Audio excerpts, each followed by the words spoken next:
Hi, everyone. Welcome to episode 7 of Fan Theories. I'm your host, Emily Kelly. And I'm Peter Cunin. Thanks so much for joining us. We hope that you guys are enjoying these episodes. I can't believe we made it to episode 7 already. Lucky number 7. It's exciting. This episode is going to be a bit unique. Usually we have a pretty structured layout. But this one, we wanted to do something a little bit different because honestly, we just couldn't decide what to cover because there's so many really cool things coming up, specifically in the fall in terms of movies. Yes. So we wanted to do a big, exciting fall movie preview on some of the really cool geeky movies that are coming out in the fall and the winter. So we picked 4 of our favorites. The 4 that we're going to be going over are Thor Ragnarok.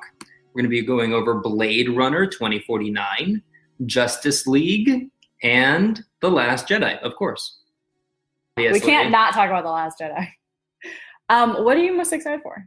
That's a hard question. I can tell you I'm not excited for Justice League. I would say, oh man, that's hard. It's probably between Last Jedi and Blade Runner, actually. Couldn't tell you. I don't know. Between the 2. Yeah, I think for me it's between Thor and Last Jedi. Yeah.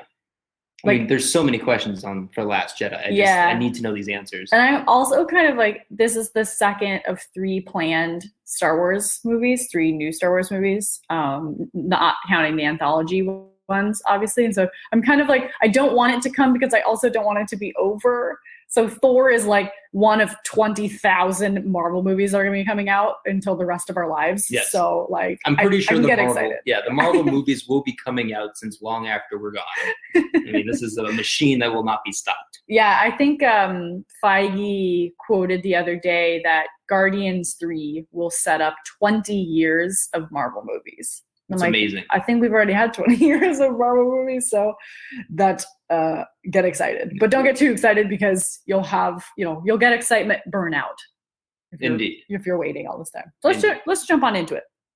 We talked a little bit about Thor when we covered the MCU a couple episodes ago. But now that we have more trailers, we have more information on some of the new characters that are appearing, we wanted to touch on it again and get into some pretty cool theories. So the first one that we have is, how did Thor and Hulk end up in this celestial fighting pit? This one's pretty easy, fan theory-wise. We don't have to guess too much. And that it's that the Grand Master, played by Jeff Goldblum, just likes to kidnap people. Yeah, he needs to have residents for his apartments for apartments.com. Yeah. No, it's outerspaceapartments.com. Indeed. So, yeah, the Grand Master is a long-standing Marvel comic book villain of sorts, but he's kind of more like he's an elder. Yeah, he's like a gray area. Kind of like, he's not so outwardly bad all the time, but he's also not a super good guy all the time either. So yeah, it's like a long history of kidnapping Marvel Universe characters, a lot of times from the Avengers, other metahuman, whatever the Marvel term for metahumans is. So he really just kind of likes to kidnap people. Yeah, he's this immortal. He's super bored. He's the game master. He is the best at any game. He never loses a bet. And it'll be really interesting to see Jeff play this character and hope he succeeds in filling all his apartments up. Yeah. So the last we saw Hulk, he was, flying off into the distance by himself in one of the Quinn jets to get away from the Avengers, to get away from the battle of Ultron and kind of what they'd become and what they've done. So I guess we'll learn. He said goodbye to Natalie. Yeah, to Natasha. Sure, I'm sorry. I know, I call her Natalie sometimes too from her Iron Man 2 days. Yeah. So basically we haven't seen him since then. Like, he wasn't in Civil War. We kind of don't know what he's doing, but now I guess that question is being solved for us, is that maybe he had gotten kidnapped by the Grand Master. From the trailers, we also see that the Grand Master has at his disposal the amazing Valkyrie, one of the Valkyries, the Valkyrie, played by Tessa Thompson, who's fantastic. And maybe she was also the one that kidnapped Hulk, because she's definitely the one that kidnapped Thor and brought him here. Valkyrie, if you are a fan of the comics, you'll know that she is an adversary of Hela as well. So it's really, really cool to bring her in at this point. And it's a good connector, too, between Thor and Hela and Thanos and the Grandmaster. Like, it's really... Yeah, all of these different parties are starting to come together, and it's really interesting to see what the motives are for each character and how it plays into the universe. Mm-hmm. And yeah, it's a lot of fun experiencing it as it comes along. Yeah, because we are finally getting into these parts leading up to Infinity War, where these universes, I mean, the Marvel motto is all connected, but this is the first time we really get a taste of that it legit is all connected in a sense that the Grandmaster and the Collector, played by Benicio del Toro, are quote unquote brothers. It's probably more of a sense, that they're both celestials, that they're both these immortal beings. They're the elders of the universe, right. I think is what they're called in the comics. Yeah. And the Collector would be familiar with Thor because of Thor's involvement in finding an Infinity Stone and finding the Aether from Thor 2. So maybe the Collector kind of tipped him off. Maybe the Collector is just sort of a dick. Like, that he's just telling his brother about, like, this guy would be cool for your arena. Yeah, I'm sure they chat, on their space phones. On their space phones to find apartments for apartments.com. Yeah, it's a hard job. I mean, as a real estate agent, I know. So this theory is pretty, easy to figure out of how they both got there. And obviously, I'm super excited to see them actually fight. I think that'll be really, really cool. He's a friend from work. That's the best line. It's the best part. It's going to be so fun. And the thing about the Grandmaster, too, is that he is a betting man, but in the comics, he almost always loses when he bets against the Avengers. So I'm excited to see how Jeff Goldblum reacts to all this.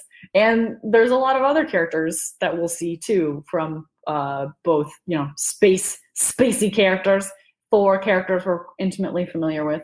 So let's talk a little bit about how all this matters for Infinity War. Sure. Well, we also see Hel. Hello.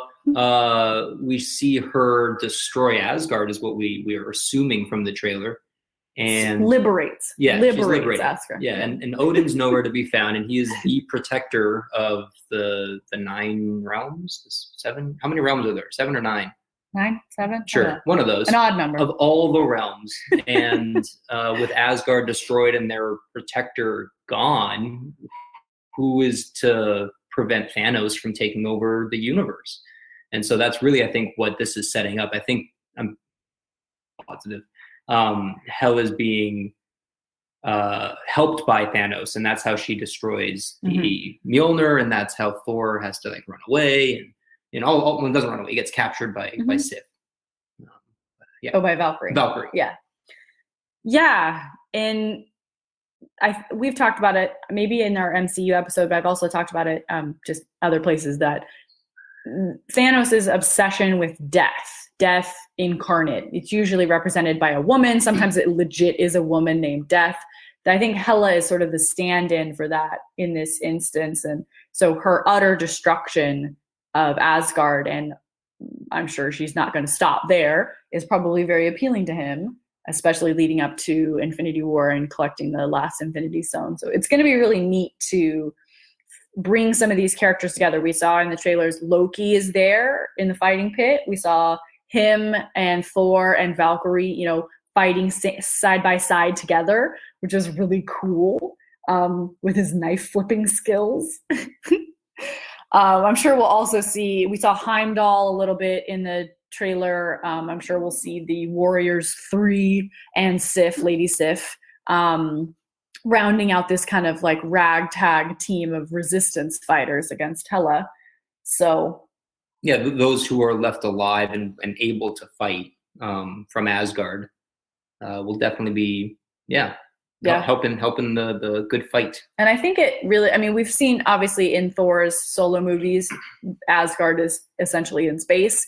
But this is the first time we've seen non-space-faring Avengers, Hulk, be in space and know about space things. And I think it's a really good setup to the Avengers eventually meeting the Guardians of the Galaxy for Infinity War, of bringing all these people together and kind of bringing these storylines together in a pretty smooth way. I'm mostly curious to see how Hulk got there. I mean, yeah, we know that, he was flying away, but like, how did he get into space? There's a few. Spaceship. That would be a one good idea. We were looking at a few theories online. There were some pretty funny ones. Like, one was the government plans for Hulk to get, shipped off world or thrown into space, or maybe the government made a deal with the Grandmaster, and that's how he ended up there. What do you think? What could it be? I think he probably just got kidnapped. Just in the same, like as Thor got kidnapped, a spaceship or some sort of probably as Bruce, Rainbow Road, and maybe as Bruce. But then, there was some other theories that why he is. We only really see him. We'll see him as Bruce a little bit, but then staying in his Hulk form and being casual in his Hulk form. Yeah. Of that, he's speaking and kind of he seems a little bit more in control of himself. Later, not so much in the fight. He obviously wants to fight, but that's okay. I would probably want to fight Thor too. But there's so much that could be in, like, if you read into that, does that mean that the Hulk is becoming stronger as a personality? Is it that Bruce is being able to control it? And maybe that's why the Hulk was a little more calm. I mean, the implications are interesting to ponder. Yeah, for sure. I think it'll be cool. Me too. I'm really excited. Well, let's talk about the next one. Very excited for Blade Runner 2049.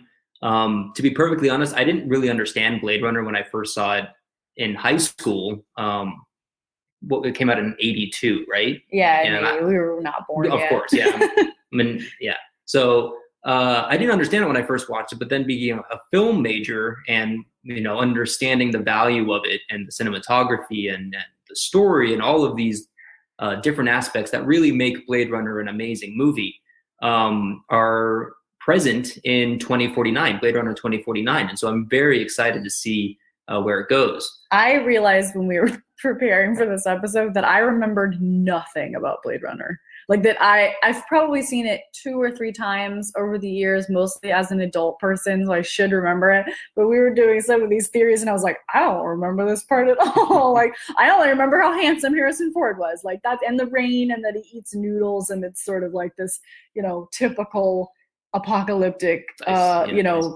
Asian influenced city that they live in. Like, that's the only thing I remembered about it. Yeah. Well, what I'm really liking about Blade Runner 2049 is that it's going to be a true sequel. And if you've followed anything about the movie, we know that Ryan Gosling's character is going to be, his name is K, just the letter K apparently.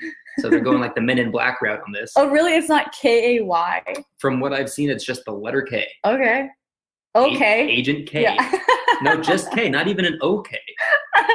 Anyway, so he stumbles upon this big secret, and he needs to find Harrison Ford for more information. And that's sort of the gist that we get from the trailer. I think it's very interesting that in the trailers we see more like desert, apocalyptic sort of looking cityscapes, or a lack of cityscapes.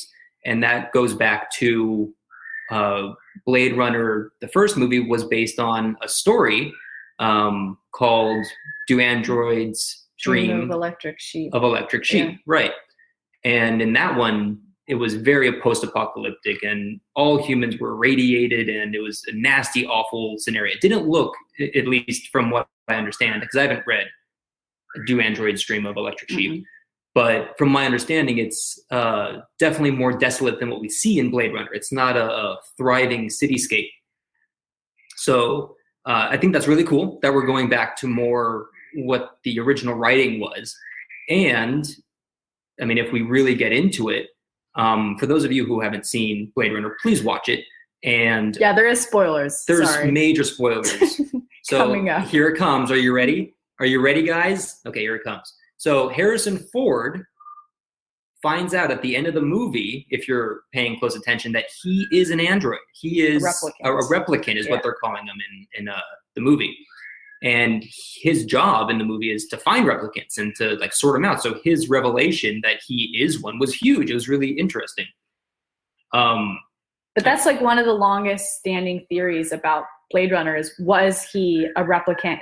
You know, in the end, it's kind of left in, but you know, a lot of like Inception, where is he not? But we did find out just a couple years ago, 10 years ago, that Ridley Scott has confirmed that he is in fact a replicant. Yes. And that was Ridley Scott's plan the whole time. Yeah. But I feel like if you were paying close attention to the movie, and that's probably why I didn't like the movie the first time I saw it. I just didn't quite get it. Mm-hmm. But watching it, you know, several times and understanding just the art and the story and everything behind it.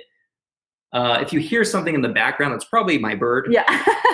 She's excited about us talking about Blade Runners. Yeah. She's very lots loud. of fun noises and stuff in the background, I'm sure today.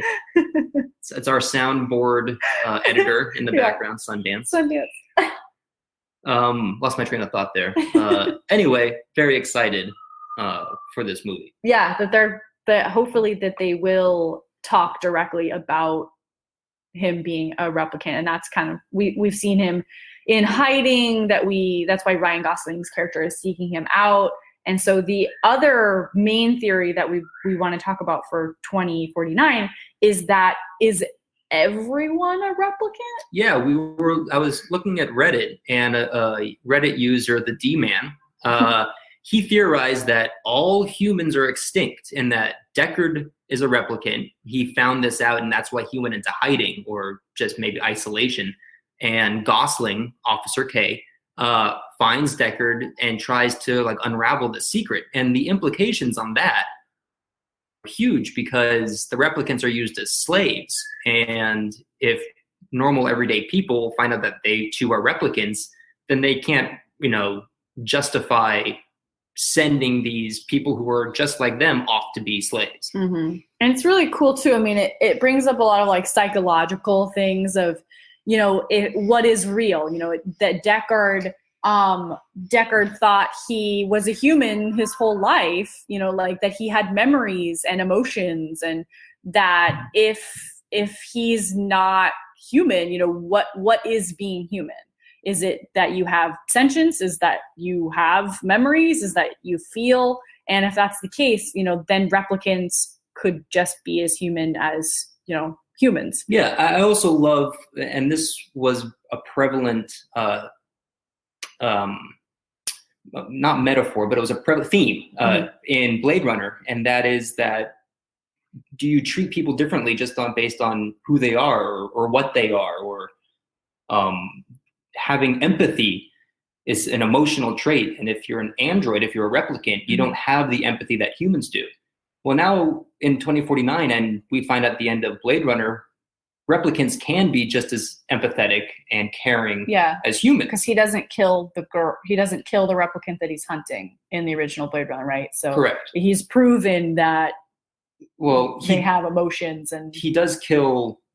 Boy, I'm forgetting the very end where they're on the roof, or not the roof. They're in the toy maker's factory, and they're having that epic battle sort of thing, and everybody's raining, and the other replicants go crazy, and so they're she just expires. Harrison Ford kills the guy because they're acting childish and crazy, and I don't remember what happens to the girl. I think she just expires because he's a retirer. Like he has to take him out before they get all weird like that. Right.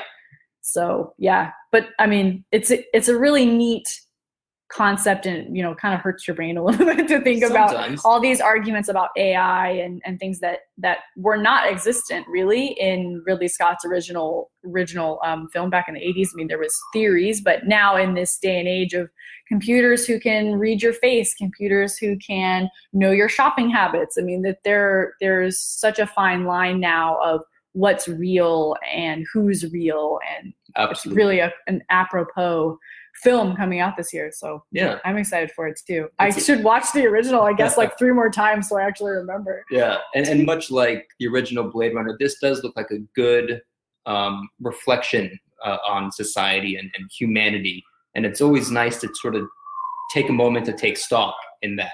Yeah.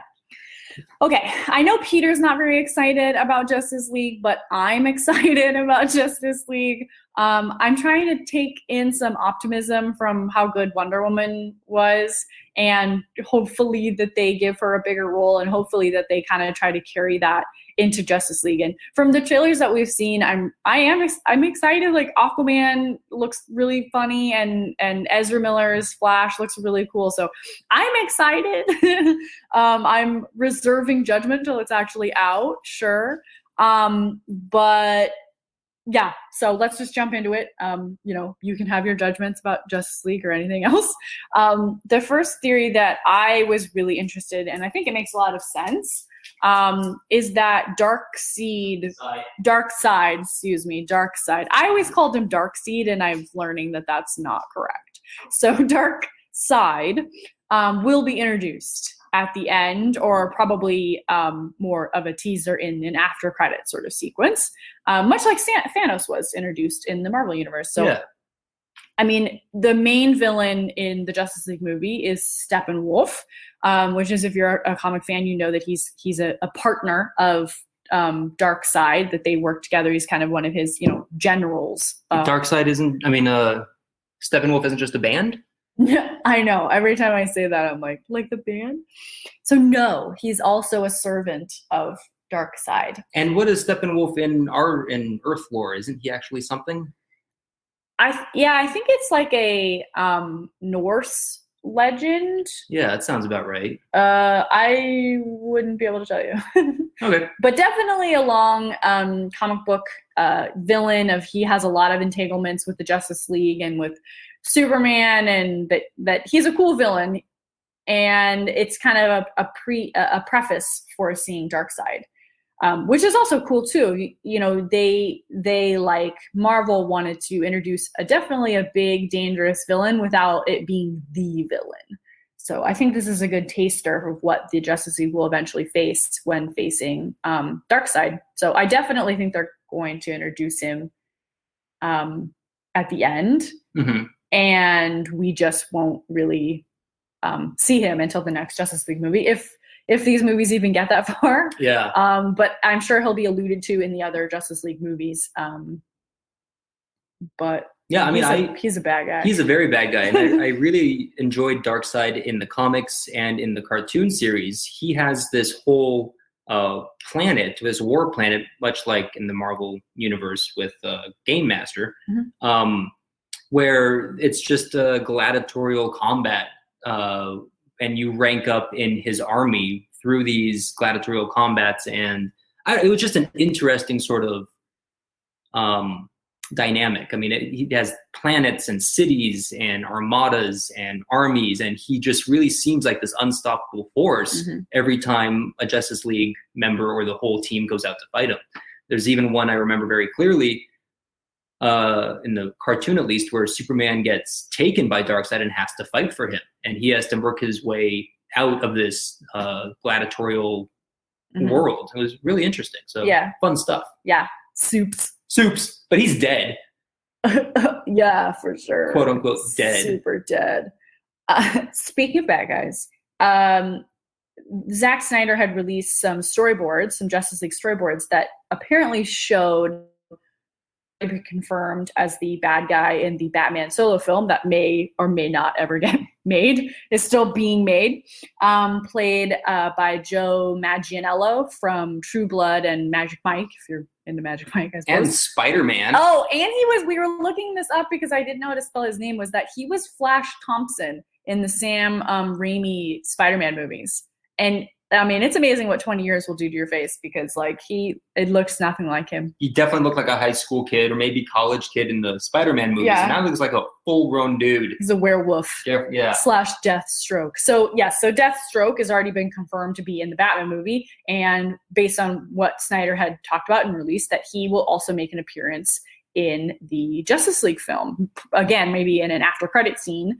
The storyboards that were released have him talking to a bald man, which everyone's favorite bald man in the DCEU is now Lex Luthor. Not Jesse Eisenberg. Not Jesse Eisenberg, but definitely Lex Luthor. So implication here is perhaps Deathstroke is coming to Lex Luthor of, you've seen Batman, Batman, what can you tell me about him?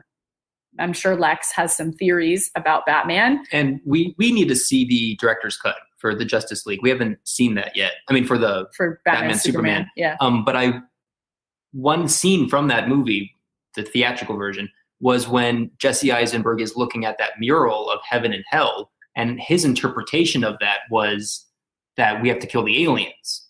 Mm-hmm. But what if Lex Luthor sides with Darkseid because of his sort of,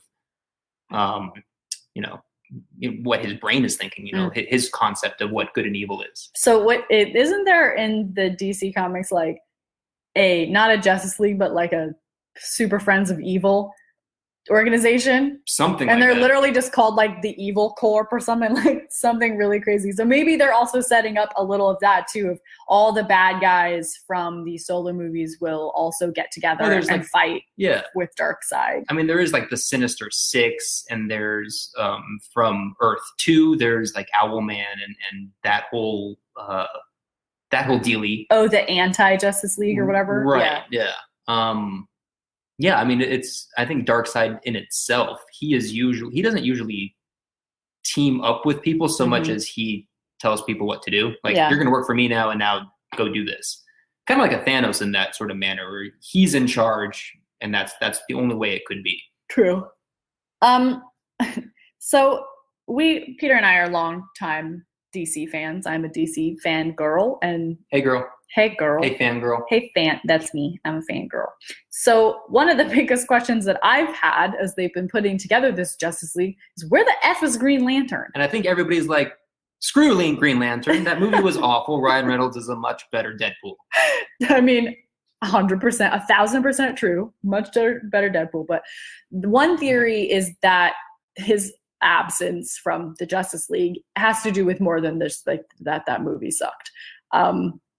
And the theory is that, based on a recent comic book run with Hal Jordan, is that Hal is currently, or was, possessed by Parallax, the essence of fear.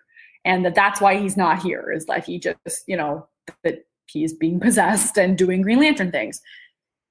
The announcement that there will be a Green Lantern Corps movie, aptly called Green Lantern Corps, that maybe that would be the big plot point of that movie, of that Hal, one of their own, is possessed by Parallax, and that the Green Lantern Corps will have to free him, and then Hal will be free to hang out with the Justice League. Sounds good. I mean, I love Green Lantern as a character. The movie, of course, was not great, despite Ryan looking amazing and doing a pretty good job.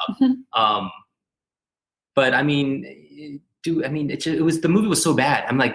Everybody I think is pretty happy to just sort of forget that sort of. Yeah, so I think that's why they're doing another Green Lantern Corps movie, so that it's more you get to see, because that's the coolest thing about the Green Lanterns, is that there's not just one at any given time. I mean, we saw in the terrible Ryan Reynolds movie that, there's aliens, there's all kinds of beings, but even the humans, I mean, Jon Stewart, Guy Gardner, Hal Jordan, Kyle Rayner, like there's a lot of really cool Green Lantern characters that maybe they don't want to do just one, that they don't want to do just Hal, the original, Green Lantern that appears in the Justice League. So I am excited, but I'm also kind of missing him. I mean, we're missing some other core founding members, Green Arrow, Black Canary. With an ensemble movie like this, having 10 people is a lot. Even having the 5 that we have now is a lot. So maybe they're just trying to space them out a little bit. I hope so. I mean, if only they had went the Marvel method and just, pretty much set up everybody on their own and then collaborated on the Justice League. But hey, this could work. This could be DC's, 5th time trying to break into the movie business and succeed. Good freaking luck. Again, I'm not too thrilled, but I hope it's good. I really do, because I am a DC fan. Yeah. So we mentioned Superman's dead, right? Sure. But he's not. Sure. Yeah, he's not dead. What really got me into comics was actually the death of Superman. I was a kid when Doomsday came out and broke and killed Superman. And then his coming back to life was one of the most interesting things that I read as a kid. So I think that was the first time that it happened in comics. Yeah, right? Superman had never died before, of course. But him coming back the way he did in the comics was extraordinary. His mind was fractured, and while he was like in sort of a stasis, and his body was being rejuvenated, his mind had to find its way back to his body. It was very surreal, very cerebral. And in the comics, that's where Superboy, a clone of Superman, comes to fight. It's a part of Superman's mind that is in him. There's also the Henry Irons, who is the Man of Steel, and he has an essence of Superman in him as well. And there were so many. There was a cyborg. There was an old person. I mean, there was so many different aspects to Superman's personality that you get to see personified. And it was, I don't know, it was just a really interesting thing. And as a kid, that spoke to me. So he's not dead, obviously. I don't think they're going to do it that way. Yeah. The other theory that I saw was that he comes back as a villain, comes back with this black suit Superman, which, I mean, there's no indication that is the case other than he's just not here. Like, he's not in any of the marketing. He's not in really any of the trailers, save for that one part where you just kind of assume that that's who Alfred is talking to. But if they kind of go the route of the comics where his consciousness is kind of fractured, or, he doesn't remember who he is, that could be a pretty interesting way of, because, I mean, Steppenwolf is cool, and, his armies of weird alien interdimensional bat creatures is bad, but really having the Justice League unite to bring back Superman, essentially the best of them, would be very emotional and would be kind of cool, if not slightly upsetting, because you're like, no, Supes, don't laser eye Diana's shield. Like, why are you doing this? Yeah, indeed. But it could be an interesting way to bring him back. Even if he's not a bad guy, if he just kind of doesn't remember who he is or what his mission is and who these people are, like, that could also be pretty interesting. He comes back as just Clark Kent. He doesn't even know or have any Superman powers. He's just a boring, smart journalist. I mean, I just personally think they just should have left him out in the sun, for a little bit. Just let him recharge. Like, they really jumped the gun. I'm like, oh my God, he's dead. We have to bury him in this box, and just leave him out in the sun. Like, that's how he gets energy. Yeah, he's just sleeping. You would think with the entire setup and everything that they say about Superman, they praise him so highly and say that he is indestructible and blah blah blah blah blah. Like, oh no, he's dead now. Yeah, definitely dead. We know so much about alien biology. He's for sure dead. Come on, guys. Let me check his pulse. No, it's an alien. Come on. Yeah. Does he have a pulse? I don't know. So the last one, probably the movie I am most excited for now that we're talking about him, is The Last Jedi. I like that we're doing The Last Jedi last. Yes. Last thing last. I didn't do it on purpose. That's all right. It was meant to be. Yeah. So one of the fan theories on why is it called The Last Jedi is that Luke will die. And that's pretty, I think a lot of people, when they think of The Last Jedi, they think of Luke Skywalker. And if you think of what that could mean for the Jedi and for the Force, if Luke dies, he's got to have to pass on his information and his knowledge and his Force ghost, if he Force ghosts, onto Rey, his obvious new protege. Mentee. Yeah. So do I think he'll die? I mean, it makes sense in the case of the hero's journey. If as a screenwriter and as a writer, Emily and I both. Emily, you're a screenwriter too. Yeah. You can be in my group. Okay. Exclusive club here. Thanks. The hero's journey, that would make sense. Very Odysseus, very, in terms you have to die at the end of your story. Yeah, Star Wars is the quintessential hero's journey. Like, when I learned about the hero's journey in college, the reference besides the original Greek tales was Star Wars. Yeah. Of that it really so closely follows the hero's journey. Yeah, that for Luke, it was Obi-Wan had to die for him to fulfill his destiny. And so a lot of people think that Luke will have to die for Rey to fulfill hers. And for Obi-Wan, Anakin had to... And Qui-Gon. I mean, there's a lot of passing. You have to... I don't know. It's very... prominent in the Star Wars universe and in lots of heroes' journeys where these people die. That's just the way it is. Yeah. Have you seen Game of Thrones? I know. I mean, it would make sense both in the context of, good storytelling, but also in the world. I just feel like we just killed Han Solo. Yeah, I was going to say, let's not get ahead of ourselves. Yeah, like I feel like it's a lot to take in. If Han Solo's died, that if Luke dies too, I mean, it's just sort of really, really sad. It almost feels like there's reset. Yeah, it's like that they're trying to reset a world that doesn't necessarily need to be reset. Like these were always supposed to be a continuation of the original films, the original 6 films.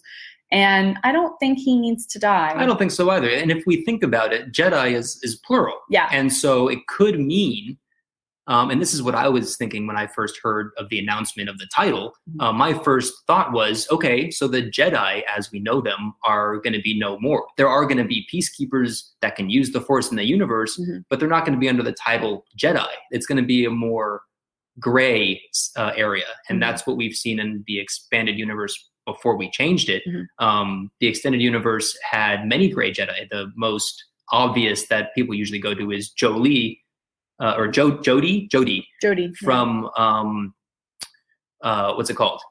Star Wars Knights of the Old Republic. Yeah. And I mean, that blew people's minds. Like, oh, it doesn't have to be just dark side or light side. You can be in between and use both as long as you're not like super evil or super good. And I think that's really where it's going. Yeah. And I think too, in the old expanded universe, Luke's Jedi Order was really different from the original Jedi Order. I mean, he had learned the hard way, what these rules, the rules have consequences. He saw it with his own father, of, this fear of death, this fear of loss.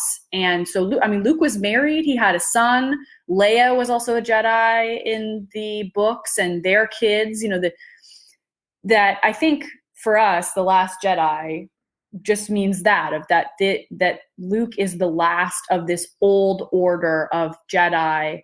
Grandpa Jedi, as being trained by Yoda, who was definitely very much a part of that old consistent Jedi order of living in temples and having all these rules. Like, I think Luke has finally learned his lesson of trying to impart this on Kylo Ren, of how horrible that went. And Kylo Ren and his other students, who the other theory is that the Knights of Ren, I thought this was pretty obvious, that the Knights of Ren were also Luke's former students, and that they and Kylo were the ones who, destroyed everything he tried to build. So I don't know if Luke will die. I don't think, I think he totally could, but I don't think it would be necessary so much to the story, if that makes sense. Yeah. Yeah. One idea that we saw, one theory we saw on the internet, and I like this one. For anybody who's seen Star Wars Rebels, I've seen the first 2 episodes. Whatever Ahsoka shows up, I haven't finished that season. Season 3. So it's season 3. I haven't finished that season yet. I know I'm behind. You can spoilers me, tweet me up, let me know what's up. But there's the idea that Ezra is Rey's father. I know, I like this one too. I like it. I don't know why I like it so much, but the more I think about it, it just ties these universes even closer together. And that's what I think Star Wars should be doing. Yeah, and we saw that they are kind of cool with this already, since we saw Saw Gerrera from the Clone Wars in Rogue One. Oh, was that him? I couldn't understand a word he said. I know, it was super weird. So why not bring a character from Rebels into this new universe? And so the other kind of point to this was that Benicio del Toro is in everything, apparently now, and he's in Star Wars, and his character is yet to be revealed or even named. And so the theory was that maybe he is playing an elder Ezra, that they look a little bit alike, same hair, eyes, composition. I think that would be really, really cool. Super bitchin', yeah. And that, Ezra is a Force user, a Jedi, in a sense, that he's not traditionally trained, obviously, but definitely a Force user. And that maybe he had to abandon Rey to escape the First Order, to try to find Luke, whatever it was. Or maybe that he's dead and we'll only see him in flashbacks. Like, we're not sure. Yeah, there's a lot of possibility. And that's what makes me very hopeful for this movie. Not that I haven't disliked any of the other movies recently, but the Star Wars, I think it needs another win. You know, people love the movies, and hopefully it will be like a Star Wars Episode 5, Empire Strikes Back, which is pretty much everybody's favorite, I think. Yeah, it's definitely my favorite. And I think, too, this solves a really good problem for me because I talked about this on the Geek Directive podcast, the old Assembly of Geek podcast, when The Force Awakens came out. Why does Rey's parents need to be anyone super close, anyone from the other movies for one, and anyone super close to the main cast? Like a lot of people thought it was Han Solo and Leia, that she was Ben Kenobi's granddaughter. You know, like this is kind of Ezra would be far enough away from this main storyline that it would still be cool, but not so much fan fiction-y. And I hate the idea of such strong families throughout the universe, like royal families, essentially, where the entire universe is decided by 3 families. I think that's ridiculous for a universe as big as Star Wars. I mean, the universe is too big for just these, random parties to be. I mean, there needs to be more to it. Yeah, and I think, and just in terms of Ezra too, from what I remember about Rebels, of like Rey, he is not only strong in the Force, but he was a survivor. That he was pretty good mechanically. This just makes sense to me. Yeah, and the Force, it moves in mysterious ways. And this would make sense as a whole. So I like it. The other one that really makes a lot of sense to me is that Rey's mother, obviously they would probably be mutually exclusive. I don't know if they would tie this together so much, but that Rey's mother is Kura, Emilia Clarke's character from the Han Solo movie that we just found out her name like last week. I mean, that'd be cool. Yeah, it would be cool. Again, just kind of trying to tie all these movies in together without this old expanded universe of trying to bring in this new mythology to the world. And I think it's really cool. I mean, besides the obvious fact that Rey and Emilia Clarke look quite a lot, they're both British also. Kura is quite similar to Kira, a name that we have heard associated with Rey, that might have been her original name or something. When did that happen? When did we hear Kira and Rey? I think it was in the novelization of the movie, or I would have to look it up. I should have put it in the notes here, but for me, it would kind of explain why Han Solo was kind of immediately sort of taken with Rey, not like in a romantic way, but that depending on their relationship in this young Han Solo movie, that maybe he would recognize her, kind of figure it out, like this was my friend or my former girlfriend or whoever, my partner's kid. And I just... Or maybe there's just a resemblance and he's like, God damn, that looks like this lady I know. Kura. Yeah.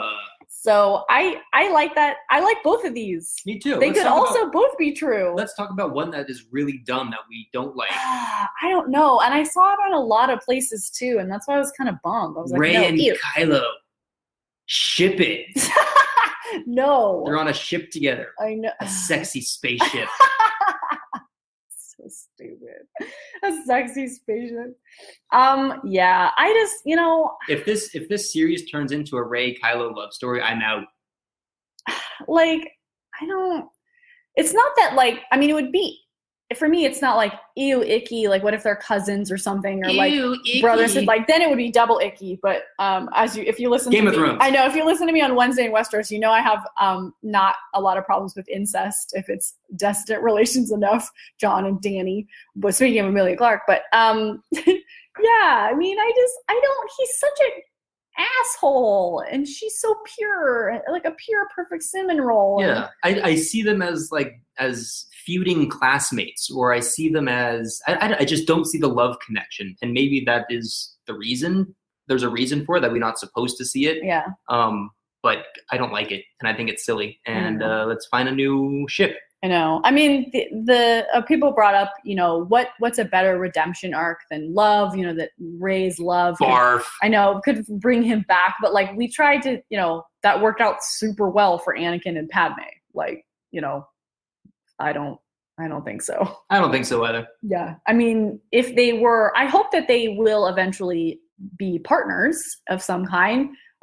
This new order of gray Jedi are just Force users without the light side and the dark side. But yeah, I don't want them to make out or anything. Like it makes me weird. It makes me feel weird. And we didn't even put it in the show notes, but we should maybe talk about what is going to be the role of Kylo in the future. I mean, do we think he's going to be this end all be all bad guy that Snoke is hoping he will be, like this dark knight for the quote unquote bad side? I don't know. I mean, I think he's kind of falling into the same sort of like Darth Vader role of that Snoke is the Emperor and this, ultimate guy in the shadows, and that Kylo is just sort of the de facto face of this Empire, this First Order. And the First Order is done now, though. No, they're fine. We're still good? Despite the whole planet blowing up? And the I mean, I'm sure some of them escaped, and maybe they didn't all live on Starkiller Base. That's another thing. Something that I think needs explanation that we didn't get enough of in The Force Awakens was, what is the general political climate of the galaxy? I mean, we see the New Republic. Yeah, we see the New Republic get blown up, and then we see the First Order's planet gun. I'm going to call it that. We see the planet gun get blown up too. So there's no evil on no big weapon on the bad side except for Snoke and Kylo. And the Knights of Ren. Who we haven't seen yet. And my girl Phasma. Oh, and that girl Phasma, she good. That's right. And General Hux, I guess. I don't know. Yeah, whatever. I mean, I ship the Hux and Kylo more than I ship anything. Me too. And Poe and Finn. Finn. All of these erotic fan fictions are being written in my head as we speak. Yeah, I like it. It's fun stuff. It's good stuff. I encourage you all to do the same. Tweet at me. Yes, I'm sure there's a lot more Last Jedi theories, and I think we will probably do it an entirely separate episode as it comes closer to the movie, as we get to learn more. So these are just a sampling, just a tidbit of theories, and I'm sure we'll address more because we're huge Star Wars nerds. Yeah, so. I mean, honestly, I need to do way more research into this new Star Wars universe. Mm-hmm. Because there's all these comics still and books, and they're trying to do a good job of rebuilding. But there is a YouTuber I'm happy to give a shout out to. His name is Darkstar, and he has some of the best Star Wars theories, and he knows I know a lot about Star Wars. This guy knows a lot about Star Wars. He is up in every fan theory. So give him a look on YouTube. I'm sure you'll be pleasantly pleased. Yeah. Mm-hmm. Yeah. So all these movies are coming out just in the next couple of months. And I guess we'll see if we were right or wrong, or if they even address any of the things we've talked about. Yay. This movies. Fall movies. We need to go to the movies more. Yeah. And these 4 will definitely be on our go-to. Yes. So if you like this podcast, we hope that you do. You can find us on the There Network. That's findusthere.org. We're also on Stitcher and iTunes and Google Play and SoundCloud. Try not to find us. Yeah, try not to. You can also find a lot of other really cool podcasts on the There Network, including one that I am frequently crashing, which is Wednesday in Westeros. That's our Game of Thrones podcast. If you're listening to this episode on Monday, you'll also probably get to hear our last Wednesday in Westeros for season 7, which we're going to talk about the season finale and probably a look forward into the final season of Game of Thrones. So join us for that. Join Todd and Taylor and I. You can also look at the Todd and Taylor Show. There's a lot of great podcasts here on the There Network, not just us. Emily's going to take a breath. And I'm going to give my social media. So Peter Cunin, you can find me at Screenwriter, and that's pretty true for most social media. Same for me. You can find me on Twitter and Instagram at @EmilyKelly. I hope you enjoyed my Emily Kelly impression. She's passed out on the floor right now. From talking so much. Yes. Our next episode of Fan Theories will come in the end of September, the last Monday in September, and we will be covering Tolkien. Oh, J.R.R.